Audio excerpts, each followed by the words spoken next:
Hello everyone, this is Anjali and welcome to my channel Learning Pillar. Once again, और आज का हमारा topic है एप्लीकेशन ऑफ ट्रिग्नोमेट्री।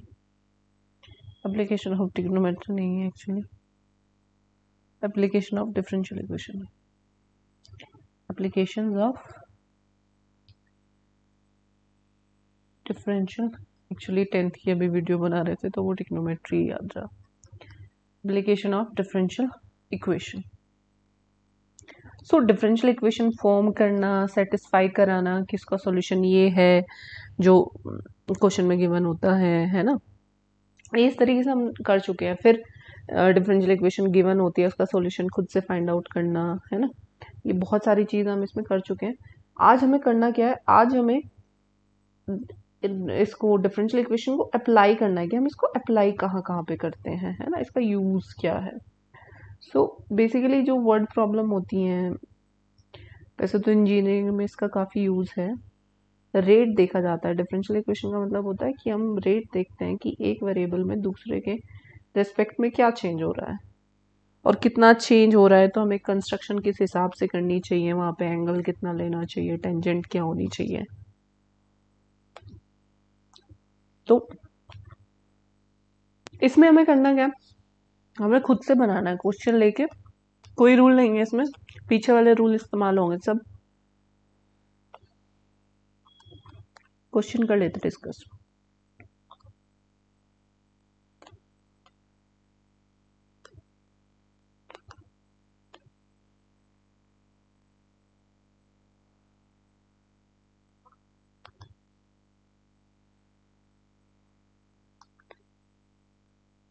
समझ रहे हो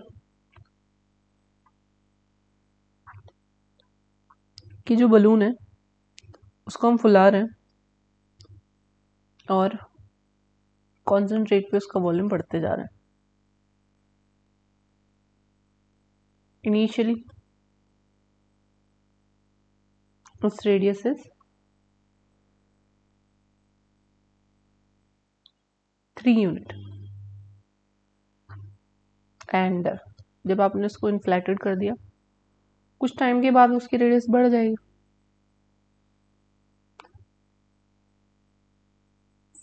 इट इज 5 यूनिट। यूनिट मतलब मीटर, सेंटीमीटर, वॉट एवर, है ना। Find the radius after t second.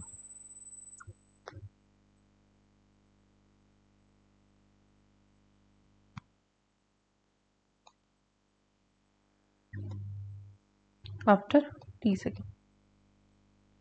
तो पहली बात यहाँ पे करना क्या है, क्या गिवन है। सबसे पहले सरफेस एरिया क्या चेंज हो रहा है, सरफेस एरिया चेंज हो रहा है ना। क्यों चेंज हो रहा है, क्योंकि रेडियस चेंज हो रही है। सरफेस एरिया होता क्या है स्फेयर का, सिंस सरफेस एरिया होता है 4πr², है ना।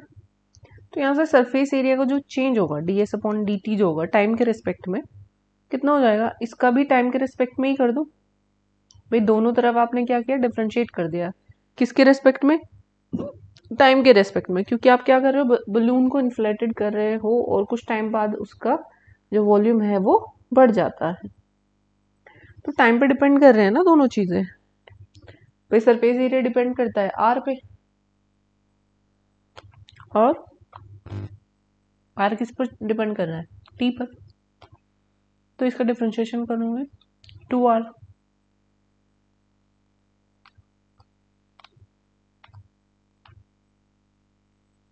यहाँ पे dr/dt क्यों आया, यहाँ पे ds/dt क्यों आया, क्योंकि हम इसका डिफरेंशिएशन कर रहे हैं t के रिस्पेक्ट में, और t के फंक्शन तो नहीं है ना कोई भी, ये ऐसे, तो ऐसे ही हो जाएगा ds/dt, जैसे y का करते हैं x के रिस्पेक्ट में, dy/dx आ जाएगा। यहाँ पे इसको t मान के कर तो दिया, अगर t² होता तो 2t हो जाता, तो उसी की तरह 2r हो गया, लेकिन t के रिस्पेक्ट में भी करना पड़ेगा, ठीक है। तो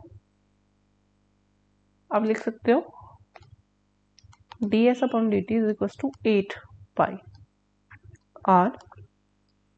dr/dt। अब इन्होंने कहा कि change at a constant rate, यानी कि ds upon dt is equal to constant दिया उनको कि सरफेस एरिया जो चेंज होता है ना कांस्टेंट रेट पे चेंज होता है। मैंने कहा ds अपॉन dt क्या है, कांस्टेंट है ना। तो वो कांस्टेंट क्या है, सपोज k है। सो क्या जाएगा वहां से 8 pi r dr upon dt is equal to constant k। So basically यहाँ से क्या आ गया, 8 pi r dr is equal to k dt।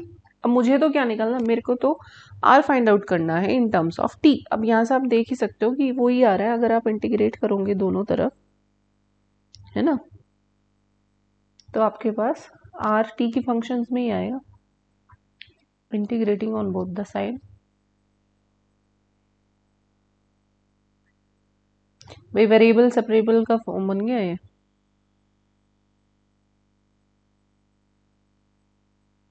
तो ये आएगा 8 पाई बाहर r dr is equal to k dt। तो क्या आ जाएगा आपके पास, 8 pi r square by 2 equals to के T plus the constant of integration c। So next page पे क्या आ जाएगा, 4 pi r square 4 pi r square is equals to के टी प्लस c। और वो कह रहे हैं कि इट इज गिवन दैट कुछ वैल्यू दी थी कि t इज इक्वल्स टू 2 पे ना r इज इक्वल्स टू 3 है। So 4 pi into 3 square is equals to k into 2 plus c। समझ गए, t after 2 second, sorry initially तो कुछ और है ना, initially t is equals to 0 पे r इज इक्वल्स टू 3 है, t इज इक्वल्स टू 2 पे तो r 5 है ना, t इज इक्वल्स टू 2 पे 5 है। It is given that initially था, if initially r is equals to 3 after 2 second it is 5 unit. So उसको दूसरा केस ले लेंगे। So 1 implies 4 pi into this is equals to t into 0। तो यहाँ से आ जाएगा 3 3 ज़ा 9 9 4 ज़ा 36 pi is equals to k into 0 plus c। So 36 pi is equals to c। एक वैल्यू तो आ गई मेरे पास, है ना, c की वैल्यू आ गई which is 36 pi. And at t is equals to 2 second r is equals to 5 unit. So first implies 4 pi into r square यानी कि 5 का square is equals to k। t की वैल्यू कितनी है, 2 plus c की value कितनी है, 36 पाई। सो ये जाएगा 5 5 ज़ा 25 4 ज़ा 100 pi minus 36 pi is equals to 2k। अब 100 माइनस 36 गिव्स यू 64 और 64 upon 2 is equals to 32। So k is equals to 32 pi. अब मेरे पास दोनों वैल्यू आ गई, ये भी और ये भी, तो आप निकाल सकते हो। उन्होंने कहा था कि find the value of radius in terms of t। So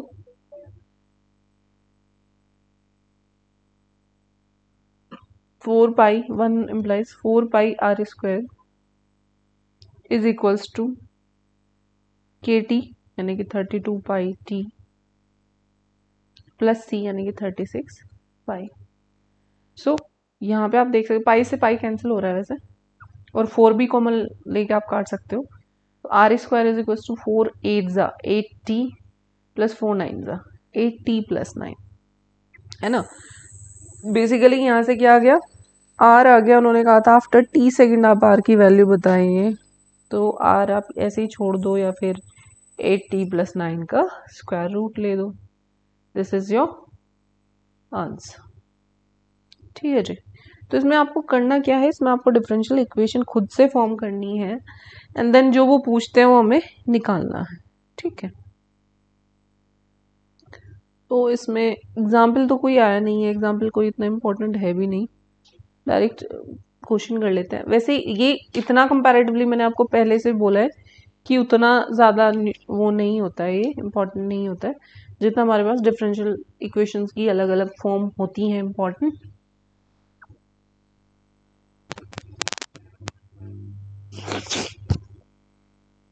question number 13 है एक्सरसाइज का आपका।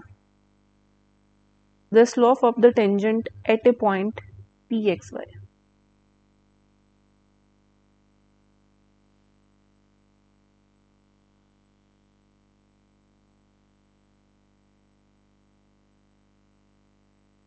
At a point P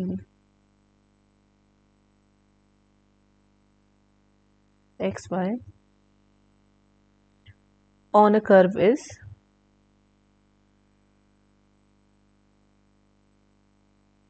x upon y minus x upon y, actually minus x upon y. If curve passes through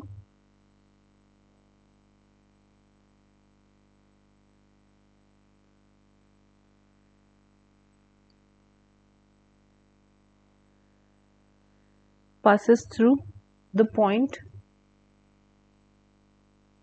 3 minus 4, find the equation of the curve.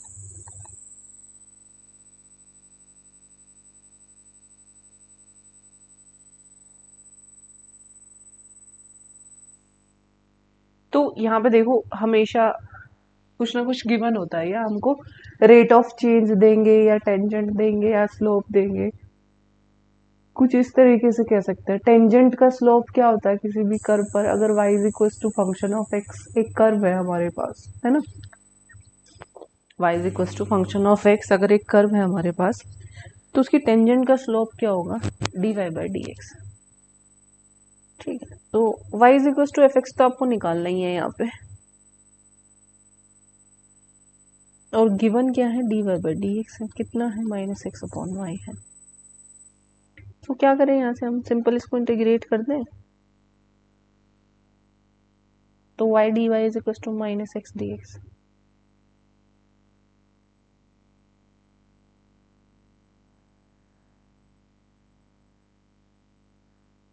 Integrating on both the side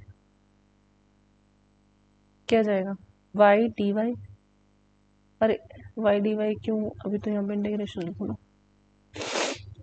यह जाएगा Y square by 2 minus X square by 2 plus a constant of integration c by 2 कर दो,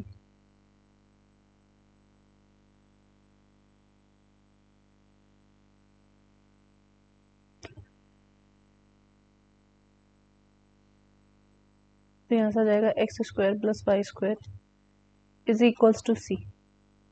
तो अभी मेरे को क्या निकालना है, मेरे को c की वैल्यू निकालनी है। If I can find the value of c that gives you the equation of the curve जो वो पूछ रहे हैं। Since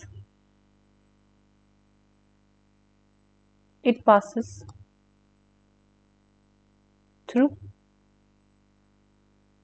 3 minus 4, so it satisfied, है ना, 3 square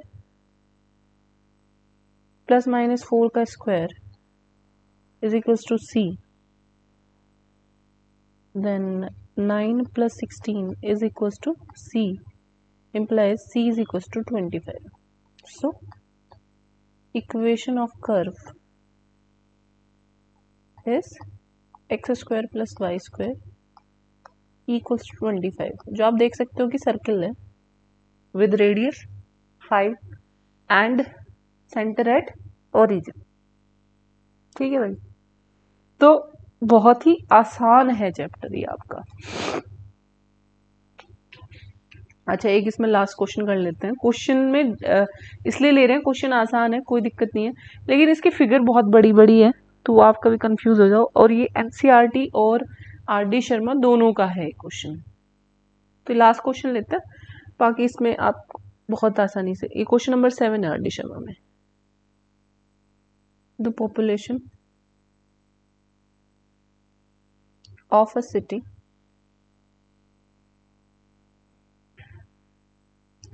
increases at a rate proportional to the number of inhabitant, मतलब जो लोग रहते हैं,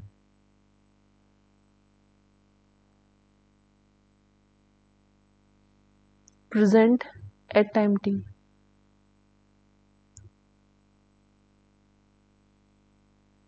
At time t, if the population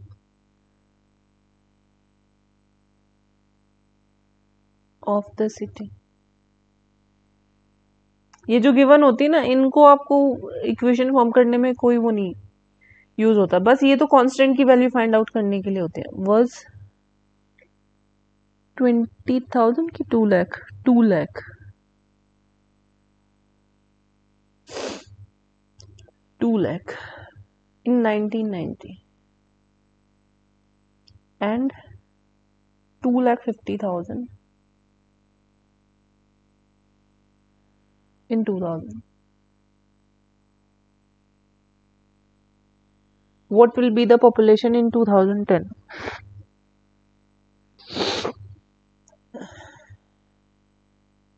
What will be population in 2010?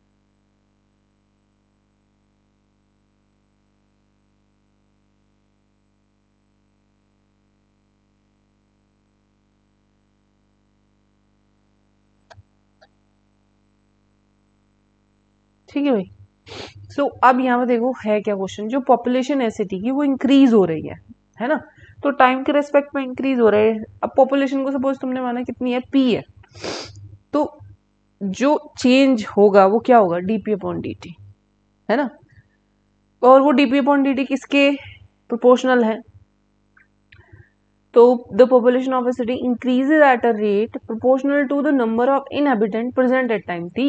अब टाइम के रिस्पेक्ट में आप देख रहे हो और कह रहे हो कि किसी टाइम टी पे जो पॉपुलेशन है वो पी है, तो यहाँ पे D P upon D T यानी कि चेंज या इंक्रीज डिक्रीज, अब क्वेश्चन में तो इंक्रीज दिया है यानी कि इंक्रीज हो रही है पॉपुलेशन, कम तो हो नहीं रही है ना, तो rate of birth is much more greater than the rate of death है ना, तो इंक्रीज हो रही है. और किस तरीके से इंक्रीज हो रही है कि वो प्रोपोर्शनल है अपने जितने लोग उस टाइम पे रहते हैं उसके प्रोपोर्शनल है. कि अगर सपोज 2000, चलो 2010 में तो निकालना है, तो सपोज हम 1980 की बात करें, 1980 में अगर वहां पे 20,000 लोग थे, तो जब इंक्रीज होएगी वो 20,000 के प्रोपोर्शनल होएगी.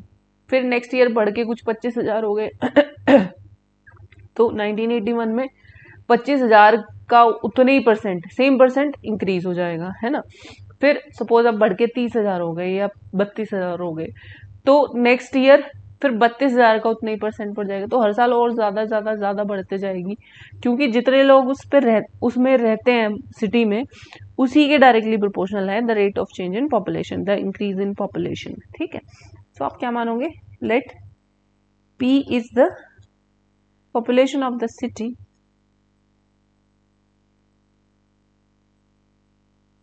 at time t, any time 1990 80 50 कितना भी है ना, at time t. then according to question क्या है भाई हमारे पास, according to question मेरे पास एक सिचुएशन है कि जो rate of change in population है ना, जो इंक्रीज है पॉपुलेशन में, वो डायरेक्टली प्रोपोर्शनल है अपने इनहेबिटेंट के, तो डायरेक्टली प्रोपोर्शनल हो गया पी के. तो पी प्रोपोर्शनल है तो कांस्टेंट आ जाएगा, d p upon d is equal to k p. हमने बहुत बार किया, कांस्टेंट के लगा लेते प्रोपोर्शनलिटी को हटा के है ना. अब यहां से क्या करते हैं, हम वैल्यू निकालते हैं, इंटीग्रेट करते हैं. भैया आज तबीयत थोड़ी सी खराब चल रही है. अब पी को इधर नहीं रखेंगे, आप देख सकते हो पी को इधर लेके जाएंगे तो ये जाएगा D P upon P is equal to K D T, है ना। So integrating both the side will get log p is equal to के T plus constant of integration में log में ही ऐड कर लेती हूँ।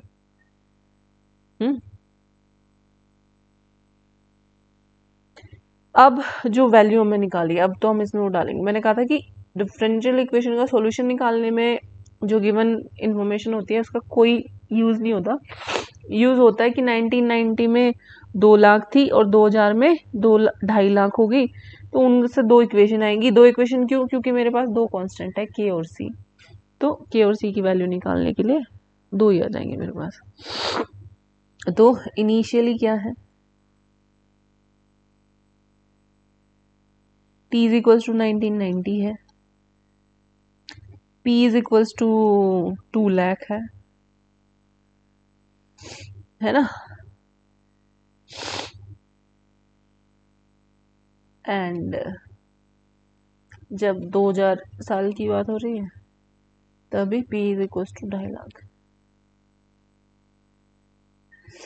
सो 2 इक्वेशन इकट्ठे निकाल लो। 1 implies log of 2 lakh 2 into 10 to the power 5 कर दूं is equals to k into 1990। भाई इसी वजह से करवाया है सिर्फ, बाकी कोई रीजन नहीं है इसको करवाने का, ठीक है। Plus log of c and दूसरी आ जाएगी log of 25 10 to the power 4 k into 2000 plus log of c। अब तुम देख सकते हो कि अगर मैं दोनों को माइनस कर दूं तो यहाँ से k की वैल्यू आ जाएगी, है ना। करे भाई, निकालना शुरू करें। इक्वेशन ए और बी अज्यूम कर लेते हैं।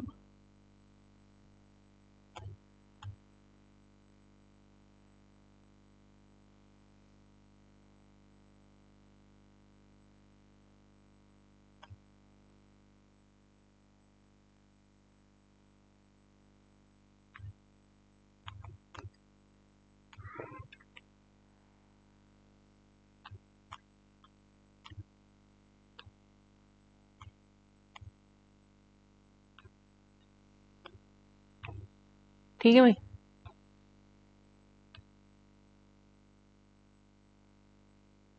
टेन की पावर 4 आ रहा है वैसे तो कॉमन।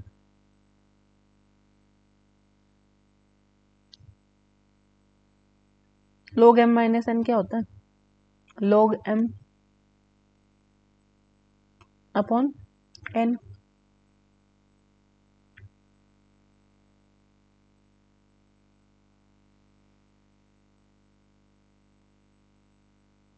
भाई एक पावर से ये कैंसिल हो गया, एक पावर बच जाएगी, है ना, तो 20 रह जाएगा। 5 5 जा 5 4 जा 1 अपॉन 10 log 5 अपॉन 4। यहीं पे छोड़ दूं, कोई जरूरत नहीं है इसको सॉल्व करने की, k की वैल्यू होगी, इसलिए मैंने c को log में किया था क्योंकि log में आती है। अदरवाइज c को अगर log में ना भी करो तो भी कोई इफेक्ट नहीं होता, कोई फर्क नहीं पड़ता, ठीक है जी। अब आपको c की वैल्यू निकालनी है तो किसी भी इक्वेशन में रख दो वैल्यू, 1 में रखो या फिर 2 में रखो, a में रखो या फिर b में रखो।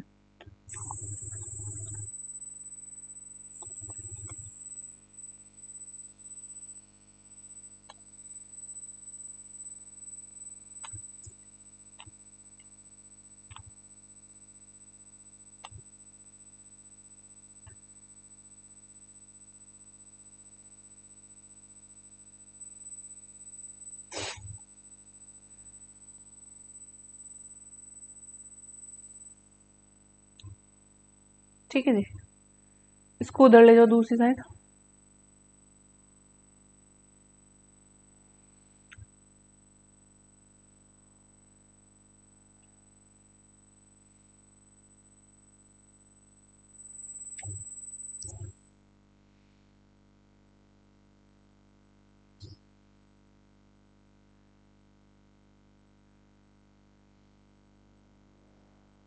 कुछ इसके साथ? इनटू टी भी तो है ना, चेक कर लो भाई प्लीज, इसमें कभी कुछ गड़बड़ है। 2 इंटू के रहे, के इंटू 1990 रहेगा।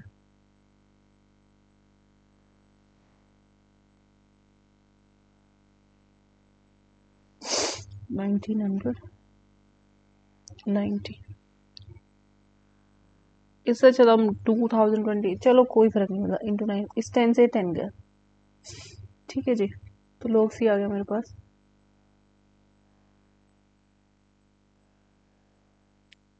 log 2 lakh minus 199 log 4/5। अब देखो भाई इसकी इतनी ज्यादा पावर करोगे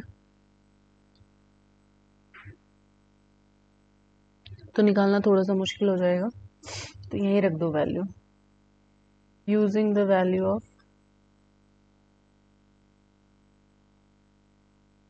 के एंड सी इन इक्वेशन 1। ये भाई log p is equal to क्या जाएगा हमारे पास, log p is equals to क्या आई थी हमारे पास इक्वेशन आई थी log p is equals to k log t plus log c। क्या जाएगा, log k log t आता था या k t plus log c, तो रखते हैं, ये इम्प्लाई करेगी log p is equals to k की वैल्यू कितनी आई है हमारी 1/10 log 4/5 t plus log 2 lakh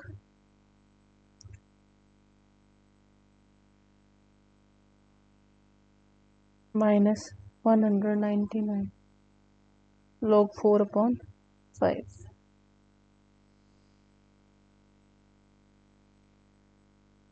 log 4/5 common, t/10 minus 199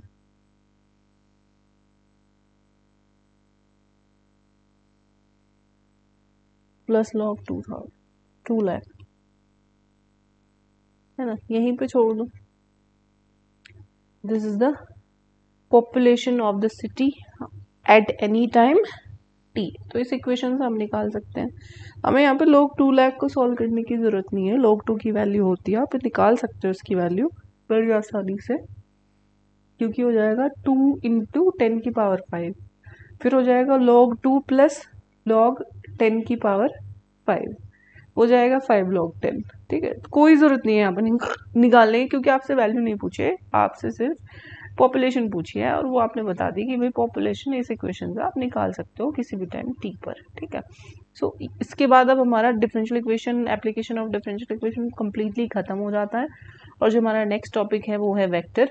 तो अब हम नेक्स्ट वीडियो में करेंगे वेक्टर, और ये बहुत इंपॉर्टेंट टॉपिक था आपका। सो आई होप आपको क्लियर हो गया होगा। अगर अभी भी कोई डाउट बचता है then please write in comment box, and don't forget to subscribe my channel, share my channel and press the like button. Thank you so much.